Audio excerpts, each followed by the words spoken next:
नमस्कार, मैं हूं कनुप्रिया सत्तन और आप देख रहे हैं खबर 100 न्यूज। आइए नजर डालते हैं आज की कुछ खास खबरों पर, लेकिन उससे पहले एक नजर आज की हेडलाइंस की ओर।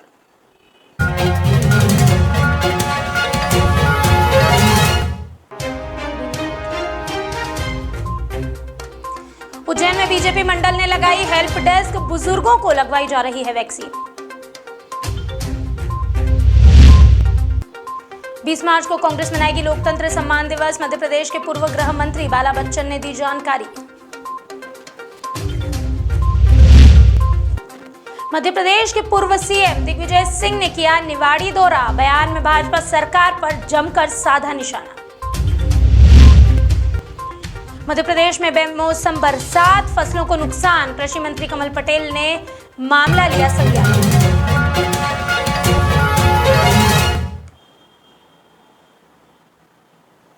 उज्जैन जिले की घटिया तहसील में भारतीय जनता पार्टी मंडल ने बुजुर्गों को कोरोना वैक्सीन लगवाई। यहां सामुदायिक स्वास्थ्य केंद्र पर हेल्प डेस्क के माध्यम से 60 वर्ष से अधिक उम्र के व्यक्तियों को वैक्सीन लगवाई जा रही है। इसे लेकर जिलाध्यक्ष बहादुर सिंह बोरमुंडला ने लोगों से आग्रह किया कि सभी लोग अपना नंबर आने पर कोरोना वैक्सीन जरूर लगवाएं। आपको बता दें कि घटिया तहसील में अब तक 1173 लोगों ने वैक्सीन लगवा ली है। इस मौके पर मंडल के सभी पदाधिकारी और कार्यकर्ता मौजूद रहे।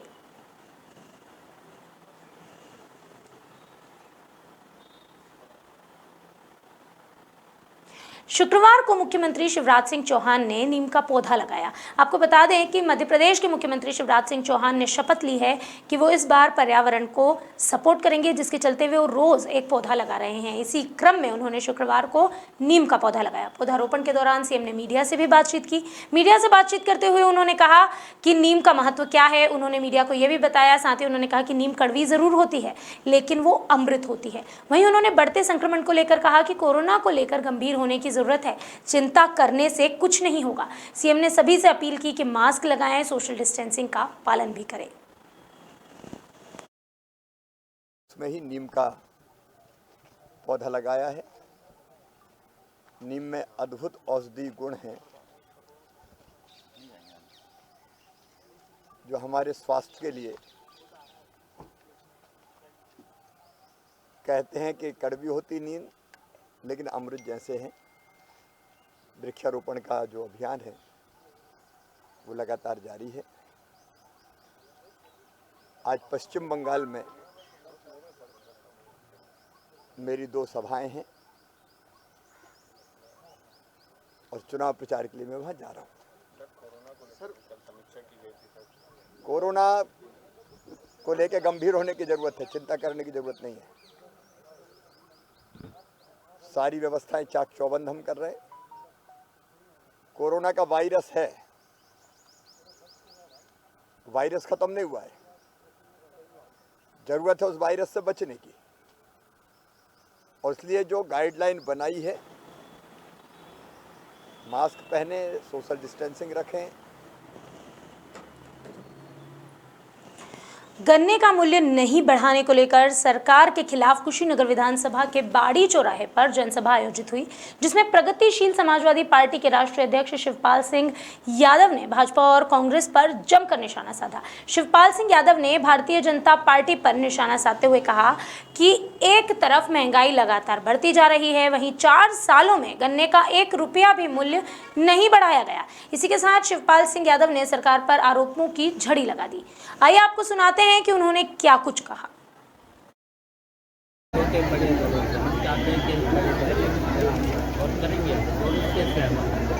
नेताजी, जब तक आप सब समाजवादी पार्टी में थे तब तक मीडिया से रिश्ते बड़े अच्छे हुआ करते थे। आज वही समाजवादी पार्टी मुकदमा लिखा जा रहा है कहाँ पर?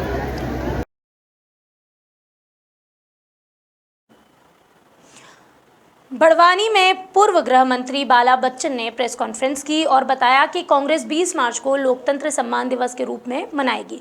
जिले में तिरंगा यात्रा समेत कई आयोजन भी किए जाएंगे। आपको बता दें कि मध्य प्रदेश के पूर्व मुख्यमंत्री कमलनाथ के इस्तीफे की तारीख को लोकतंत्र सम्मान दिवस के रूप में मनाया जाएगा। एक तरफ तो मध्य प्रदेश में कोरोना अपने पैर पसार रहा है, लगातार इंदौर, भोपाल, जबलपुर और ग्वालियर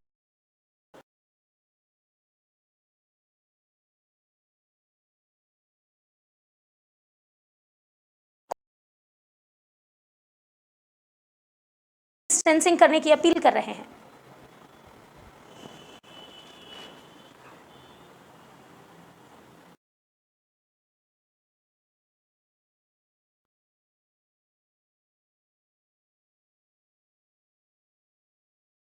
इस मार्च को लोकतंत्र सम्मान दिवस के रूप में मनाएंगे, क्योंकि इस दिन पूर्व मुख्यमंत्री कमलनाथ ने इसी दिन इस्तीफा दिया था।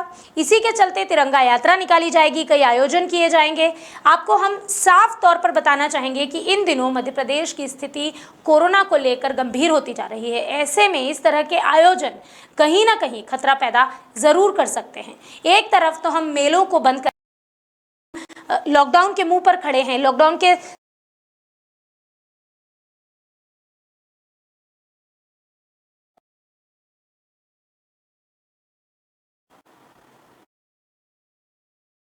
आदरणीय हमारे जिला अध्यक्ष ने जिस तरह से अभी आप लोगों को जो बताया है कि लोकतंत्र सम्मान दिवस 20 मार्च को पूरे मध्य प्रदेश में तत्कालीन मुख्यमंत्री और मध्य प्रदेश कांग्रेस कमेटी के अध्यक्ष आदरणीय कमलनाथ जी के नेतृत्व में मनाया जा रहा है।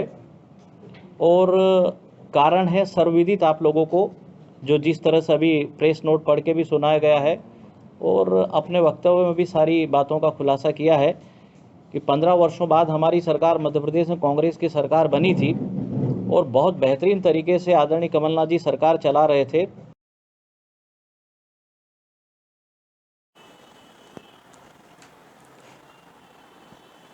मध्य प्रदेश के पूर्व मुख्यमंत्री और राज्यसभा सांसद दिग्विजय सिंह का एक बड़ा बयान इन दिनों सामने आया। दिग्विजय सिंह ने निवाड़ी जिले के पृथ्वीपुर कस्बे में पत्रकारों से चर्चा की। इस दौरान उन्होंने कहा कि आज देश की नवरत्न कंपनियों को बेचा जा रहा है, बैंक बेचे जा रहे हैं, जंगल राज कायम है। इसी के साथ दिग्विजय सिंह ने अतिथि शिक्षकों के नियमितीकरण के मुद्दे को लेकर राज्यसभा सांसद ज्योतिरादित्य सिंधिया पर तंज कसा। उन्होंने कहा कि हमें तो अभी तक सिंधिया जी के सड़क पर उतरने का इंतजार है।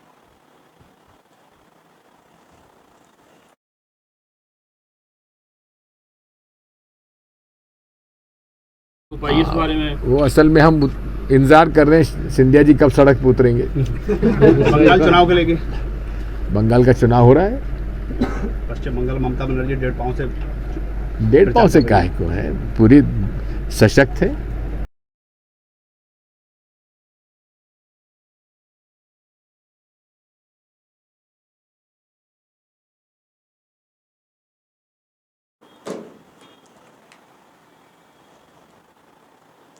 मध्य प्रदेश में बेमौसम बरसात से खराब हुई किसानों की फसलों को लेकर मध्य प्रदेश के कृषि मंत्री कमल पटेल ने बयान दिया। उन्होंने कहा कि मैंने संबंधित अधिकारियों को सर्वे करने के निर्देश दे दिए हैं। जल्द ही सर्वे रिपोर्ट के आधार पर किसानों को उचित मुआवजा प्रदान किया जाएगा। इसी के साथ साथ महिलाओं की फटी जींस पर चल रही राजनीति को लेकर उन्होंने भी उत्तराखंड के मुख्यमंत्री तीरथ सिंह रावत के बयान का समर्थन किया। उन्होंने कहा कि महिलाओं को पाश्चात्य संस्कृति त्याग कर भारतीय संस्कृति को अपना लेना चाहिए। ये प्राकृतिक आपदा है, आसमानी और सुल्तानी, इसके ऊपर किसी का बस नहीं है, लेकिन सरकार किसानों के साथ है। माननीय प्रधानमंत्री नरेंद्र मोदी जी, मुख्यमंत्री शिवराज जी के पंखे बंद कर देना। हमेशा हमारी सरकार, भारतीय जनता पार्टी की सरकार, गांव गरीब और किसानों की सरकार है। ऐसे संकट के समय सरकार किसानों के साथ खड़ी है। और जैसा कि मैंने बताया कि जैसे ही ओले गिरे थे, मैं खुद मौके पे गया, गोविंद सिंह जी राजपूत कृषि राजस्व मंत्री भी गए और मुख्यमंत्री जी ने भी घोषणा की कि किसान का जो भी क्षति हुई है उसको आरबीसी 6.4 के तहत हम राहत देंगे।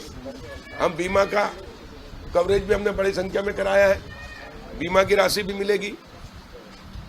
और ऐसे संकट के समय हम किसानों के साथ हैं। इसके अलावा जो खरीदी होगी एमएसपी पे, उसमें भी छूट दी जाएगी। जहां पर प्राकृतिक आपदा के कारण फसलें जो हल्की हुई है जो है, उसमें भी हम FAQ में छूट देंगे और किसानों की फसल खरीदेंगे ताकि किसान को किसी प्रकार की हानि ना हो।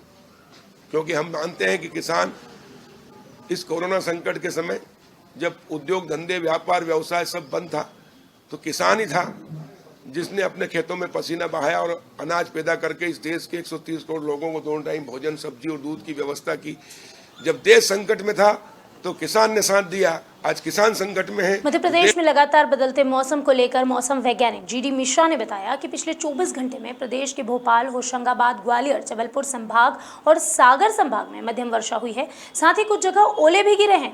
बिजली गिरने की भी सूचना प्राप्त हुई है। साथ ही उन्होंने ये बताया कि अगले 24 घंटे में यही स्थिति प्रदेश में फिर से निर्मित रहेगी।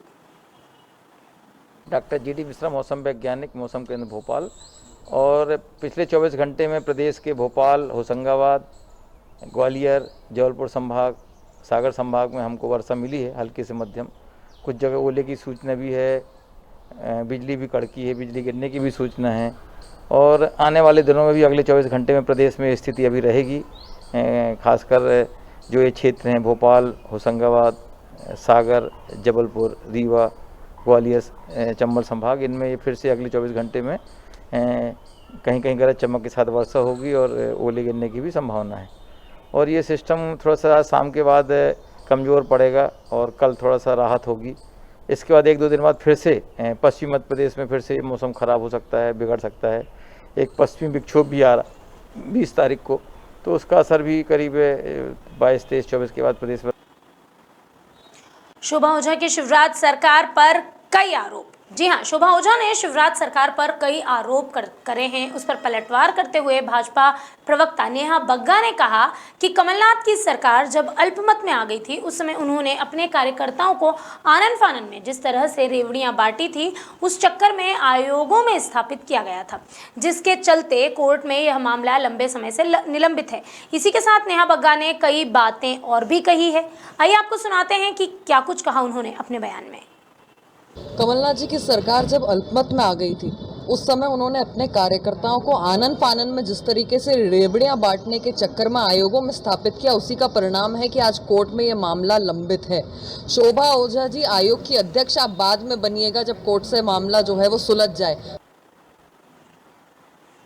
अभी के लिए बस इतना ही, लेकिन खबरों का सिलसिला लगातार रहेगा जारी। जुड़े रहिए खबर 100 न्यूज़ के साथ, जनता की बुलंद आवाज़।